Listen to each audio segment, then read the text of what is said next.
Hello and welcome. This is the first video in the Expired Film Project video series documenting the journey of shooting 28 rolls of expired 120 film.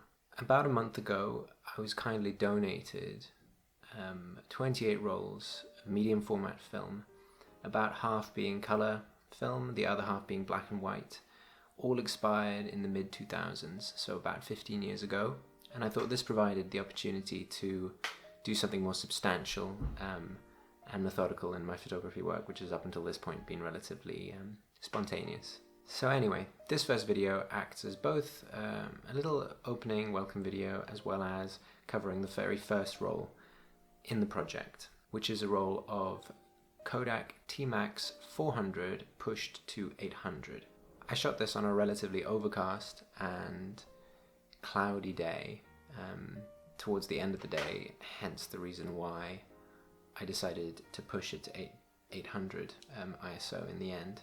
The camera I used was an old German 1930s Certix Prontor, an old camera that I picked up from some guy's garage about a year ago. He was selling it, and I cleaned it up the best I could, and I've been using it ever since. And whilst it's not the most accurate and methodical camera, it does produce some whopping great negatives. It shoots 6x9 frames, so they produce really chunky, big, wide negatives. Almost the same aspect ratio as 35mm film, I believe. So the first roll was shot just up the road here in a local nature reserve before the whole COVID-19 situation kicked off. As I said, it was shot towards the end of the day, and it was getting quite dark. And this camera, saying that it doesn't have a lot of flexibility with its shutter speeds and aperture settings would be an understatement. I believe the slowest shutter speed is 1/25 of a second, and the fastest is 1/125 of a second. So yeah, not too much flexibility there. And adding to this, it's a viewfinder camera, so the only way of focusing was using hyperfocal distance, which essentially meant pacing out the distance to my subject, as well as subsequently adjusting the focus markings on the lens itself. In terms of metering, I cheated a tiny bit and used a digital camera for that, but since this was the very first roll in this series, I thought I would give myself a little bit of leeway and possibly cheat a little bit. But anyway, let's have a look at the results. So yeah, this was one of the very first images that was shot, and I took quite a while to frame it. I mean, this camera viewfinder isn't the easiest to use in the best of conditions, but being quite dark, it really didn't help. So it essentially entailed me using my digital to frame and compose the shot, because as it turns out, a 50mm lens on my digital roughly equates to just a little bit narrower than the 80mm focal length on the 6x9 camera. So that was a relatively useful solution. But anyway, I'm relatively happy with how this very first shot turned out. Off the bat, there's a little bit of vignetting. I mean, that being due to the fact that I was shooting at f4.5, being the largest aperture on this camera. So due to the age of the camera and its construction, this was a little bit inevitable. But anyway, I think it adds an interesting effect to the image. Yeah. On to the next shot, which I'm not quite sure is the actual next shot on the roll, but you know, for the sake of the video, let's just call it that. This was a good example of literally having to pace out the distance to the subject, the bushes in the foreground, and guess roughly how far it was and adjust the focus accordingly. And you know, it came out pretty well. As of yet, I haven't seen any effect of the expired date of this film, which I think was 2004, so it's a good 16 years old, but being black and white film, from what I've read, it doesn't really matter that much being out of date. This one I think is my favourite of the roll.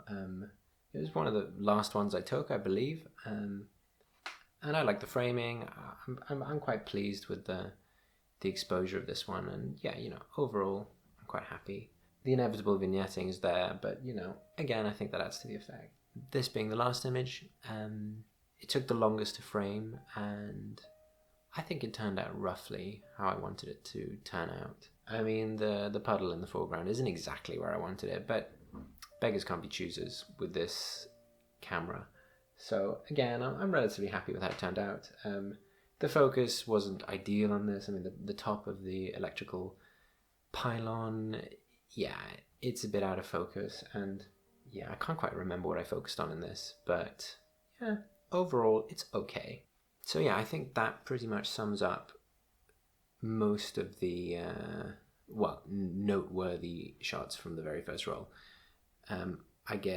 With this camera, I get 8 frames per roll, so there were a couple more, but nothing really worth showing. A couple of them were duplicates because I bracketed, which seems like a massive waste with so few frames on the film.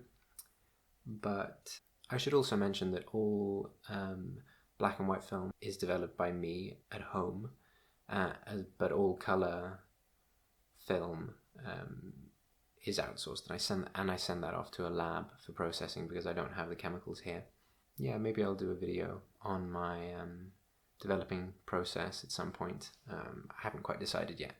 As for the next roll, I've actually already shot it, but I'm going to be doing that as a second video, as it actually predates, even though it predates this roll of film. When I took it, I didn't know I would be making this series, so for all intensive purposes, I'm calling it the second roll of the series. It was a roll of color film, Fujifilm Velvia 50, so a very slow speed film. I shot it on a bright sunny day. I'd never shot color film before, so it was a very interesting experience, and yeah, that'll be the subject of the next video. Anyway, I hope you enjoyed watching this first video in the series. Please like and subscribe if you want to see more, and I've linked to a blog post in the description, which is essentially a text version of this video. So alongside this YouTube series, there's also a written equivalent in blog form if you are interested in more specific technical details. Anyway, thanks for watching.